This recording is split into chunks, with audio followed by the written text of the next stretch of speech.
வருகிற 20ஆம் தேதி நாடாளுமன்ற கூட்டத்தொடர் தொடங்குகிறது.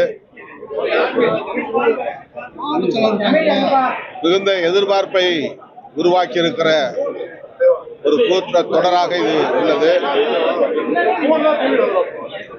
குறிப்பாக நாடாளுமன்ற தொகுதிகளுக்கான மறுவரையறை தொடர்பான சட்டம் மீண்டும் இந்த மசோதாவை அறிமுகப்படுத்த, அதை நிறைவேற்ற பிஜேபி அரசு முயற்சிக்கலாம் என்று தெரிகிறது. பெண்களுக்கான இடஒதுக்கீட்டு சட்டத்தையும் நிறைவேற்றுவதற்கான முயற்சியை மேற்கொள்வதாக தெரிகிறது. இந்த சூழலில் எதிர்க்கட்சிகளின் ஒற்றுமை என்னவாக இருக்கும் என்கிற கேள்வி எழுந்துள்ளது. குறிப்பாக தமிழ்நாட்டை பொறுத்தவரையில் திராவிட முன்னேற்ற கழகத்தின் நிலைப்பாடு என்னவாக இருக்கும் என்கிற கேள்வியும் உள்ளது. நாடாளுமன்ற தொகுதிகளுக்கான மறுவரையறை சட்டம் நிறைவேற்றப்பட்டால் தென்னிந்திய மாநிலங்களின் தொகுதி எண்ணிக்கைகள் மிகவும் ஒப்பீட்டளவிலே குறைவாக இருக்கும் என்கிற ஐயம் அல்லது அச்சம் உள்ளது. வட இந்திய மாநிலங்களின் தொகுதி எண்ணிக்கை பல மடங்காக உயரும். தமிழ்நாடு உள்ளிட்ட தென்னிந்திய மாநிலங்களின் தொகுதி எண்ணிக்கைகள் ஒப்பீட்டளவிலே மிக குறைவாக இருக்கும் என்கிற அச்சம் உள்ளது. இந்த நிலையிலே அந்த சட்ட மசோதாவை எப்படி அறிமுகப்படுத்தப் போகிறார்கள், எப்படி நிறைவேற்றப் போகிறார்கள், அப்போது இந்தியா கூட்டணி கட்சிகளின் ஒற்றுமை என்னவாக இருக்கும் என்கிற கேள்வி எழுந்துள்ளது. விடுதலை சிறுத்தைகளை பொறுத்தவரையில் இந்தியா கூட்டணி என்ன நிலைப்பாட்டை எடுக்கிறதோ அந்த நிலைப்பாட்டோடு இணைந்து அந்த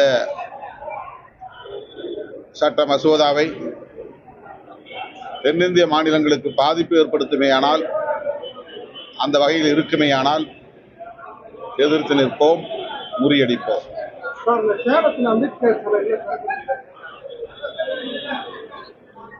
சேலம் மாவட்டம் கெங்கவெள்ளி அருகே உள்ள ஒதியத்தூர் கிராமத்தில் பொது இடத்தில் புரட்சியாளர் அம்பேத்கரின் திருவுருவச் சிலை நிறுவப்பட்டு 6-7 ஆண்டுகள் ஆகின்றன.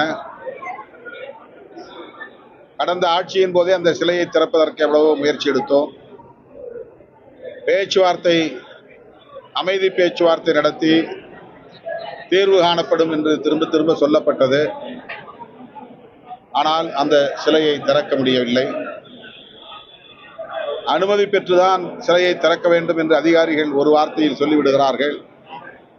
ஆனால் புரட்சியாளர் அம்பேத்கருடைய சிலையை நிறுவுவதற்கு தமிழ்நாட்டை பொறுத்தவரையில் அனுமதி பெறுவது என்பது ஒரு பெரிய போராட்டமாக இருக்கிறது. தமிழ்நாட்டை தாண்டினால் இந்தியாவில் எந்த மாநிலத்திலும் எந்த நேரத்திலும் உடனடியாக புரட்சியாளர் அம்பேத்கரின் திருவுருவச் சிலைகளை, அதுவும் சிமெண்டால் உருவான சிலைகளை நிறுவ முடியும். ஆனால் தமிழ்நாட்டில் மட்டும்தான் அனுமதி பெற்றால் மட்டும்தான் வைக்க முடியும் என்ற நிலை உள்ளது. அதுவும் வெண்கல சிலை தான் வைக்க வேண்டும், சிமெண்ட் சிலைகள் வைக்கக்கூடாது. அந்த வெண்கல சிலை நிறுவக்கூடியவர்கள் தான் அதை பராமரிக்க வேண்டும், அல்லது பராமரிப்பதற்குரிய டெபாசிட் தொகையை உள்ளாட்சி அமைப்புகளுக்கு செலுத்த வேண்டும் என்றெல்லாம் பல வரையறைகள் உள்ளன. அம்பேத்கரின் சிலைகளை சுற்றி இரும்பு கம்பிகளால் ஆன கூண்டுகளை வைத்திருக்கிறார்கள். இதுவும் அம்பேத்கரை அவமதிக்கிற ஒரு செயலாகத்தான் இருக்கிறது. புதிதாக ஆட்சி பொறுப்பேற்றிருக்கிற தவேக அரசு இந்த பிரச்சனையில் கூடுதல் கவனம் செலுத்தி புரட்சியாளர் அம்பேத்கரின் சிலைகளை மூடியிருக்கிற இரும்பு கம்பிகளை எல்லாம் அகற்றுவதற்கு முன்வர வேண்டும். அவருடைய திருவுருவச் சிலைகளை நிறுவுவதற்கு அனுமதி பெறுவதற்கான வழிமுறைகளை இலகுவாக்க வேண்டும். மாவட்ட ஆட்சித்தலைவரே அனுமதிக்கக்கூடிய வகையில் அரசாணைகளை வெளியிட வேண்டும் என்று விடுதலை சிறுத்தைகள் கட்சி வேண்டுகோள் விடுக்கிறது. புதியத்தூரிலும் விரைந்து அந்த சிலையை திறக்க ஆவண செய்ய வேண்டும் என்று தமிழக அரசுக்கு விடுதலை சிறுத்தைகள் கட்சி வேண்டுகோள் விடுக்கிறது. அந்த பிரச்சனையிலே மறியல் போராட்டம் நடத்திய தலித் அல்லாதவர்கள் மீது வழக்கு இல்லை. ஆனால் அரசாங்கம் சொல்லி சிலையை திறந்து வைத்த தலித்துகள் மீது தாக்குதல், கொலை முயற்சி வழக்கு, 50க்கும் மேற்பட்டவர்கள் மீது வழக்கு, பல பேர் கைது, அதிலே பள்ளி கல்லூரி மாணவர்கள் 10 பேர் வழக்கில் சிக்கியிருக்கிற அவலம். எனவே இதை தமிழக அரசு பரிசீலிக்க வேண்டும். பள்ளி கல்லூரி மாணவர்கள் மீதான வழக்குகளை திரும்ப பெற வேண்டும். அவர்கள் கைது செய்யப்பட்டிருந்தால் உடனடியாக விடுதலை செய்ய வேண்டும். கைது செய்யப்பட்ட அனைவரையும் விரைந்து விடுதலை செய்ய வேண்டும் என்றும் கேட்டுக்கொள்கிறேன்.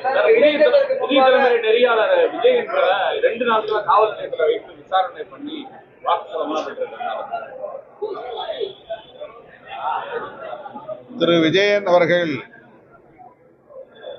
ஒரு நாடறிந்த ஊடகவியலாளர். அவர் மீது சந்தேகப்பட்டு விசாரணை என்கிற பெயரால் நள்ளிரவு வேளைகளில் இழுத்தடித்து அலைக்கழித்திருக்கிறார்கள். விசாரிக்க வேண்டாம் என்று நாம் சொல்லவில்லை.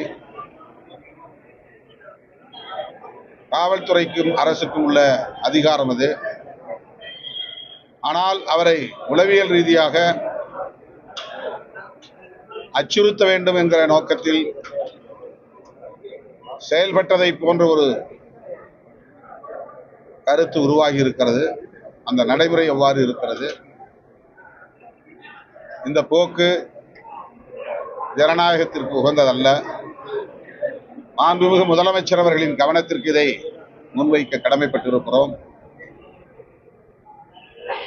ஊடகவியலாளர்களின் சுதந்திரத்தை பறிக்கும் வகையில் அல்லது அச்சுறுத்தும் வகையில் காவல்துறையோ அல்லது பிற துறைகளை சார்ந்த அதிகாரிகளோ செயல்பட அனுமதிக்க கூடாது. திரு விஜயன் அவர்கள்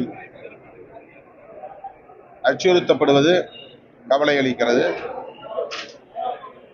இந்த போக்கை கைவிட வேண்டும் என்று வேண்டுகோள் விடுக்கிறோம். இந்த போக்கையும் கண்டிக்கிறோம்.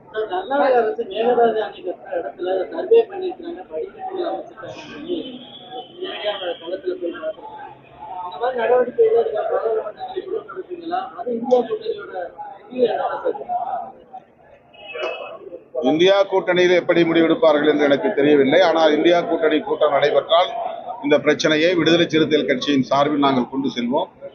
நாடாளுமன்றத்திலும் எங்கள் குரல் ஒலிக்கும். தமிழ்நாடு முதலமைச்சர் விரைந்து செயல்பட்டு அதனை முறியடிப்பார் என்றும் நான் நம்புகிறேன்.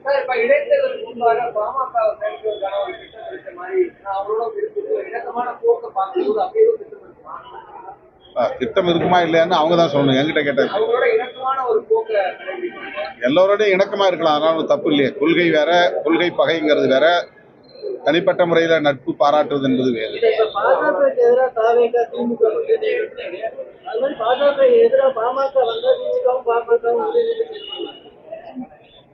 பாமகவின் கடந்த கால நடவடிக்கைகள் பாஜகவை ஒட்டியே இருந்ததனால்தான் நாங்கள் அப்படி ஒரு நிலைப்பாட்டை எடுக்க நேர்ந்தது.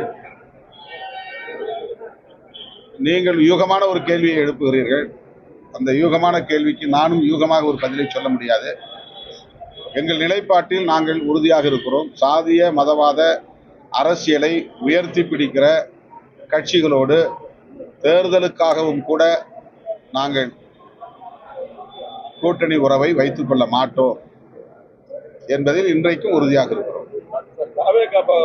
கூட்டணியில் இருக்கிற கட்சிகளுக்குள்ள ஒரு இணக்கமான சூழ்நிலை நீங்க நினைக்கிறீங்களா சார்? இப்ப மதிமுகவோ இல்ல அந்த தாவேகாவுக்கும் விடுதலை சிறுத்தைகள் கட்சிக்கும் நல்ல இணக்கம் நிலவுகிறது.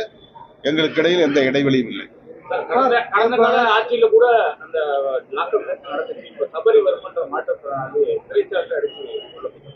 அது ரொம்ப கொடிய ஒரு நிகழ்வு, துயரம் நிறைந்த ஒரு நிகழ்வு. அதனை எண்ணி உள்ளபடியே வேதனைப்படுகிறோம். அந்த வழக்கை சிபிஐ விசாரிக்க வேண்டும் என்று அந்த குடும்பத்தை, சபரியுடைய குடும்பத்தை சார்ந்தவர்கள் கோரிக்கை எழுப்புகிறார்கள். அதனை முதலமைச்சர் பரிசீலித்து அந்த குடும்பத்தை சார்ந்தவர்களின் உணர்வுகளை மதித்து சிபிஐ விசாரணைக்கே ஒப்படைக்க வேண்டும் என்பது என்னுடைய வேண்டுகோள். பழனி கோவிலிடம் பத்திரப்பதிவு செய்யப்பட்டதில் அமைச்சருக்கு தொடர்பு சொல்றாங்க. ஆனா அது தொடர்பான அதிகாரிகள் சஸ்பெண்ட் செய்யப்பட்டிருக்காங்க. இதுல உங்களோட கருத்து என்ன? அது கோவிலோட தடுத்து நிறுத்தப்பட்டது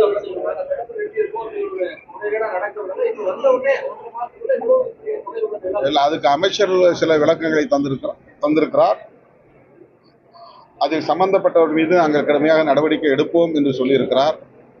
இது முதலமைச்சருடைய கவனத்திற்கும் சென்றிருக்கும் என்று நான் நம்புகிறேன். முதலமைச்சர் இதில் கவனம் செலுத்த வேண்டும். உரிய விசாரணை நடத்தி தொடர்புடையவர்கள் யாராக இருந்தாலும் அவர்கள் மீது கடும் நடவடிக்கை எடுக்க வேண்டும் என்று வலியுறுத்துகிறேன்.